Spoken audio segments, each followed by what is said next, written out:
What's up, guys? My name's Zeke. Welcome back to another motivational video. Today we're going to be talking about how important it is to mentally heal from an injury. Before we get into today's video, make sure you guys leave a like down below if you liked the video. Make sure you leave a comment on anything you like or dislike about today's video, and then make sure you guys also subscribe for more content like this. How important it is to mentally heal from an injury.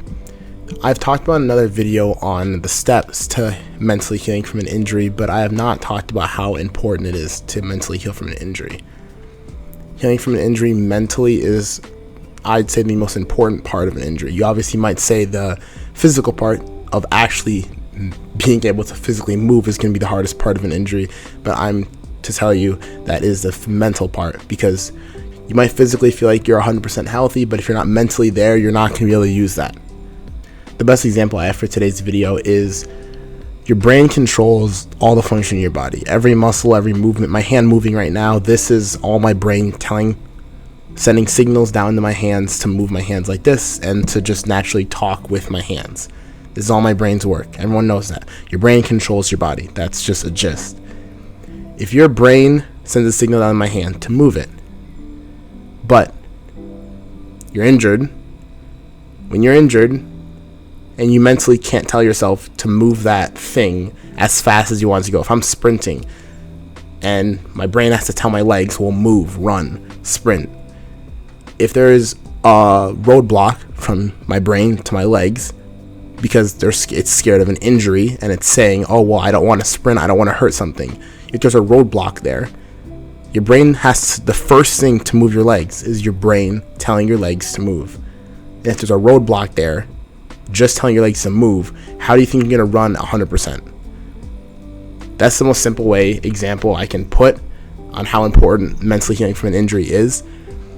But the main point I'm trying to say is if you're mentally not connected with your legs on sprinting or whatever injury it is, how do you think you're going to do it 100% on the field, on the court, on the track? How do you think you're going to 100% put that much effort on it if you mentally can't even move it at 100%?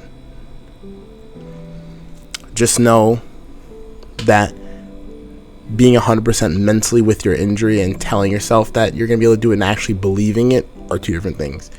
You can tell yourself all you want. Oh, it's healed. The doctor said I'm cleared. I'm good. Someone said it's cleared. Someone said it looks like I'm fine. Someone said I look like I'm running normally. I'm playing normally. And it's a difference between you actually doing it and you actually knowing you can do it. You have to believe in yourself first. You have to push yourself to that 100% and feel no pain and be able to say to yourself, oh wow, there's no pain here, I'm good. But if you can't do that, then clearly your injury is either not 100% or you're not 100% with that injury. It's a process too. You got to give your brain some patience. Some people want just like that for an injury to be gone.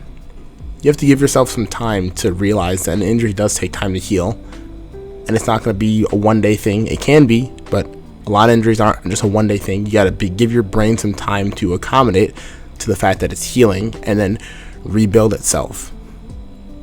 You got to give your brain some time to adjust to what's going on. I'll link the other video on how to mentally heal from an injury in the description down below. That's just going to be giving you the base steps on how to mentally heal from an injury. But this is just kind of a follow-up video to get a little more in depth on how you can do that and how important it is to do that.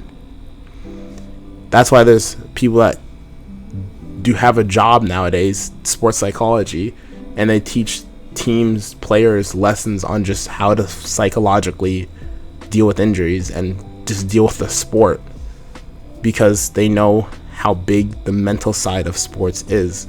Simone Biles pulled away out of her Olympic event, gymnastics, due to mental issues. That takes a whole different kind of strength to be able to tell yourself, I'm not mentally there to do this. I'm sorry, I cannot compete. Knowing that you're physically perfect, you're able to do this, you're physically able to win, but because you're not mentally there, not doing it, that's a whole different type of strength. And